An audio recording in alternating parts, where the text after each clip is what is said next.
What's going on, everybody? It's Tyler the Toy Geek coming at you again with another action figure review.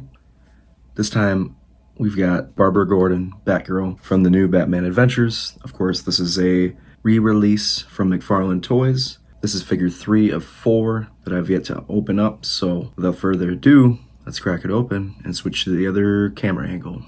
So stay tuned. So pardon the crazy amount of glare going on in the package, but let's go ahead and take a look at the package. So as you can tell, she comes with 4 different sets of hands, a couple Batarangs, a couple different styles of Batarangs, of course. And compared to the rest of the line, this figure is extremely small, it seems like. So get a good look at the back profile of the packaging and the side. So let's go ahead and get this open. Why don't we? So here is Barbara Gordon, Batgirl, on the clamshell. Once again, I apologize for all the glare, but let's go ahead and get a good look at all the different hands that she comes with. I particularly, if I'm going to go for one, I do like this one that already has the Batarang connected to the hand. So that's pretty neat. Got a multitude of accessories here, so without further ado, let's go ahead and check out the accessories, why don't we? So, I don't know why I was having such a difficult time with the previous 2 releases with the stand, but it seems that it's actually fairly simple to get set up. So these stands are quite unique to this set of figures. I don't really know what to make of it. At least they come with stands, is what I'm going to say. And another thing that I have been enjoying with the new Adventures of Batman action figures is that they come with this animated cell reproduction, and of course there's Batgirl there with Croc and Batman fighting in the back, so these are pretty cool. On the back you kind of get a little read up there and a synopsis of the episode that this was taken from, so those are actually pretty cool. And even cooler, you can pull this out and it even stands up, so you can have that displayed behind your figure. Nice touch, nice addition. So Batgirl does come with quite the multitude of different accessories, mostly hands, but we do get this interesting Batarang here and another one. And let me tell you, these pieces are really tiny, so you got to be very careful. And essentially the tiniest of them all. Check that out. Really, really, really tiny Batarang. You really do get quite the assortment of different hand sculpts.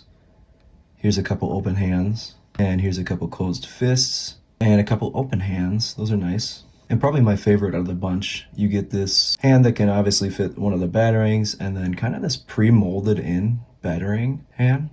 And I'll probably opt to use that on my display. Now taking a look at Batgirl herself, you can tell that is a very tiny figure in comparison to most multiverse or even figures from this set. But she's got some killer details to her. I'm really digging that. The cheesy smile that she's got going on, nice touch, nice addition. And overall, the sculpt is very nicely done. I'm actually quite impressed with this. I don't know if I was just having a rough time with the other 2 figures that I opened from this way, but this one is impressing me quite a bit. The details on the costume and the suit, and even down to the gauntlets and the hair coming out on the back, they really, really nailed this sculpt. I guess the only kind of downfall you would get is that because of the hair sculpt, the head does not turn. So that is what it is. It's not the end of the world, of course, but in comparison to the other 2 figures, I'm pretty impressed with this one, and I might even search out the chased variant because I don't have that. I think the thing that impresses me the most is how much this black and yellow, along with the purple up here on the cape and on the back side of the cape here, really stands out, and it's a very nice touch to this figure. Now, of course, we're going to talk about the articulation. Like I mentioned the head, so there's not much head articulation, if any, actually. Sticking to the shoulders, you got some simple shoulder articulation. Elbows don't move too far. Hand has a 360. Of course, these are on ball joints. The waist has no movement. The leg comes up just about right there and out. And this is probably my most WTF as far as articulation. This whole wave is articulated like this, so it's quite interesting to say the least. The knee goes about, and the foot, not much foot articulation. So I will say another kind of, I don't want to knock it, but I gotta be truthful, right? I wouldn't say flimsy, I'm not gonna say flimsy, but because everything is smaller scaled and articulated and detailed and sculptured, you gotta be pretty careful with this because the foot seems like it almost broke off for me. So I mean, it does have a kind of a weird articulation there too. Like the ankle goes like so. I mean, I guess that would be cool if you're gonna pose her like that. I don't know. So I did want to swap out a couple of the hands to kind of give you a cool look at some of the hands that it came with. And they look pretty cool, especially with that little Batarang and the pre-molded kind of Batarang deal there. Nice touch, nice addition. Although I am afraid that I am going to lose all the other sets of hands in this wave, or in this set, I should say.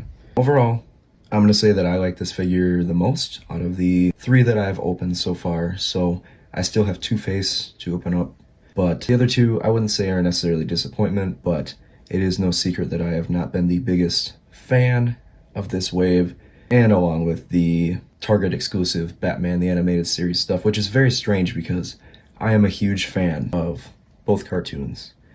And it is kind of a bummer that they're more so re-releases. If I'm wrong, correct me in the comments. But as far as my understanding is, these 2 different waves, this and the Target exclusive wave, are re-releases of previous projects.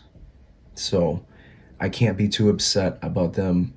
I will say that congratulations to them. It's a cool concept for them to try to re-release them so the people who didn't get them in the past were able to pick these up. They are nice figures. If this is your style, I think that's awesome. They're nice for the price. You know, they're not asking for an arm and a leg as far as price goes. But selfishly, in my opinion, I'm going to go ahead and say that the 7-inch DC Multiverse figures from said animated shows, like the Superman animated 7-inch figure, the couple different, I think 3 different Batman variations that we got out of the Batman the Animated Series, and also the Flash 7-inch multiverse figure, look a lot nicer and are a lot better of a value in my opinion. But these are nice too, so I'm gonna go ahead and give it a rating. I'm actually gonna give this one a B because, like I said, I do like this a lot more than the other 2. And not the other 2 are bad or anything like that. It's just this Batgirl kind of seems to steal the show in the form of this wave, and I was not expecting it. So bravo to McFarlane Toys. If you guys are interested in picking up any of these action figures, of course, be sure to go ahead and hit up McFarlane Toy Store, or go ahead and hit up entertainmentearth.com, Big Bad Toy Store, Amazon. I don't even know if they're hitting stores or anything like that, but be on the lookout if this kind of thing piques your interest or catches your eye. That being said, we got one more left in this wave to review, and that is going to be Two-Face. So if you're interested in checking that out or checking out any of my previous videos, please be sure to go ahead and subscribe, like, comment, and engage with my posts and share them. I appreciate all the support, and I will catch you all in the next action figure review. Peace out, y'all.